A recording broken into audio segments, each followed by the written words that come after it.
জানতে চেয়েছেন মহিলারা কিভাবে নামাজ পড়বে, ছেলেদের মতো করেই পড়বে নাকি অন্য কোনো নিয়ম আছে? যদি অন্য কোনো নিয়ম থেকে থাকে তাহলে কখন থেকে মেয়েদের নামাজের নিয়ম চালু হয়েছে? মেয়েরা যদি ছেলেদের মতো করে নামাজ পড়ে বা ছেলেদের মতো রুকু সিজদা করে তাহলে কি তাদের নামাজ হবে কিনা, এ বিষয়টা আমাদের একটু জানিয়ে দেবেন। এটি গুরুত্বপূর্ণ বিষয়। দেখুন, নবী করিম সাল্লাল্লাহু আলাইহি ওয়াসাল্লাম কে আল্লাহ পাক আদেশ করেছেন যে তিনি যেন দ্বীনকে ইয়া আইয়ুহান নাবিয়্যু ইয়া আইয়ুহার রাসূল বাল্লিগ মা উনজিলা ইলাইকা মির রাব্বিক, হে রাসূল যা কিছু আপনার প্রতি অবতীর্ণ হয়েছে আপনি তা কিছুই পৌঁছিয়ে দেন, যেমনটি নাজিল করেছে তেমনটি পৌঁছিয়ে দেন। নবী করিম সাল্লাল্লাহু আলাইহি ওয়াসাল্লাম তাই তিনি পৌঁছিয়ে দিয়েছেন, শিখিয়ে দিয়েছেন। তিনি বলছেন ইন্নামা বুইসতু মুআল্লিমা, আমি শিক্ষক হিসেবে প্রেরিত হয়েছি। অতএব দ্বীনকে তিনি শুধু পৌঁছাননি, তিনি শিক্ষাও দিয়েছেন। এক্ষেত্রে তার বক্তব্য হচ্ছে যে তিনি বলছেন খুযু আন্নী মানাসিকাকুম, আমার থেকে তোমাদের ইবাদত করার নিয়ম কানুনগুলো শিখে নাও, নিয়ে নাও।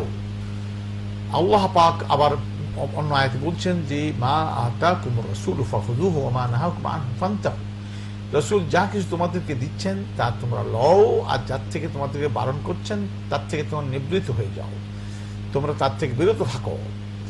তারপরে এমনি ভাবে নবী করিম সাল্লাল্লাহু আলাইহি ওয়াসাল্লাম তিনি বলেছেন যে সাল্লু কামা রাআইতুমুনি উসাল্লি, তোমরা ওইভাবেই নামাজ পড়ো যেভাবে আমাকে নামাজ পড়তে দেখো। এই যে সল্লু, এই কথার মধ্যে সবাই উম্মতের সকল সদস্য, নারী হোক পুরুষ হোক ছোট হোক বড় হোক বৃদ্ধ আবাল বৃদ্ধ বনিতা সবাই এই এর মধ্যে এসে গেছে যে আমাকে যেভাবে নামাজ পড়তে দেখো সেইভাবেই তোমরা নামাজ পড়ো। এখানে কিন্তু মুস্তাসনা করেননি, মেয়েদেরকে আলাদা করে দেননি যে না এইভাবে না, আমাকে যেভাবে পড়ো সেইভাবে কিন্তু তোমরা পড়বে না, এই কথা তো বলা হয়নি, তিনি বলেননি।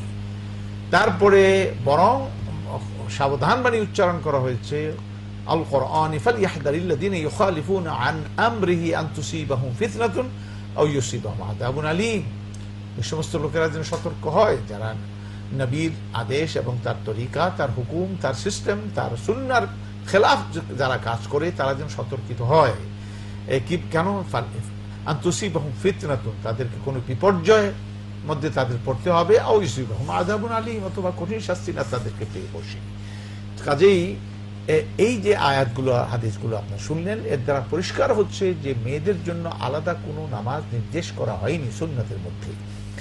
এবং সেক্ষেত্রে ইমাম বুখারী এক বর্ণনা নিয়ে এসেছেন, নবী আকরাম সাল্লাল্লাহু আলাইহি ওয়াসাল্লাম স্ত্রীদের মধ্যে হতে একজন, সম্ভবত উম্মুল মুমিনিন সাউদা রাদিয়াল্লাহু তাআলা, আরেকজনকে আমার এখন নামটা মনে নেই, তিনি বলছেন, তিনি তার ব্যাপারে তিনি বলছেন সাল্লাত সালাতার রাজুলে ওয়া কানাত ফাকিহা, তিনি পুরুষের নামাজ পড়লেন, সাধারণ পুরুষরা যেভাবে নামাজ পড়ে সেভাবে তিনি নামাজ পড়লেন, পড়িয়ে তিনি দেখিয়ে দিলেন ওয়া কানাত ফাকিহা, তিনি ছিলেন ফাকিহ ফাকাবিদ, শাস্ত্রবিদ, তিনি কিভাবে হুকুম হালাল হারাম সম্পর্কে তিনি বিজ্ঞ ছিলেন, এইভাবে তিনি দেখিয়ে দিলেন।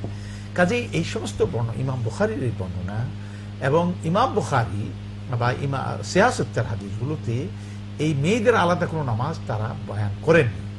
অপরদিকে মুসান্নাফে আবি শাইবা, তারপরে এই সমস্ত একটা আছে আপনার বাইহাকি, তারা কিছু বর্ণনা নিয়ে এসছেন যে বর্ণনাগুলো সূত্রগুলো দুর্বল। কাজেই যেটা সহিহাইন অথবা সিয়াসিত্তা যারা এই সমস্ত বর্ণনা করেননি তারা নামাজের জেনারেল নিয়মই বয়ান করছেন, মহিলাদের জন্য আলাদা কোনো নিয়ম বয়ান করেননি।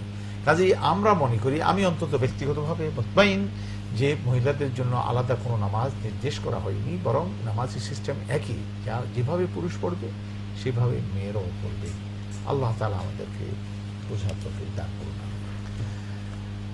সম্মানিত দর্শক ভাই বোনেরা, এই ব্যাপারটি নিয়ে বিভ্রান্ত হওয়ার কোনো সুযোগ নেই। রাসূল সাল্লাল্লাহু আলাইহি ওয়াসাল্লাম যেভাবে বলেছেন মুহতারাম সেভাবে আপনাদেরকে জানালেন, আর এই ডিফারেন্সিয়েট করারও কোনো অধিকার কারণ নেই। যাই হোক, আল্লাহ আমাদের সকলকে সহিহ বুঝ দান করুন, আমরা এই নিয়ে যেন কোনো রকম বাড়াবাড়ি না করি, আর প্রতিবেশী চ্যানেলের ব্যাপারেও যেন আমরা সাবধান থাকি।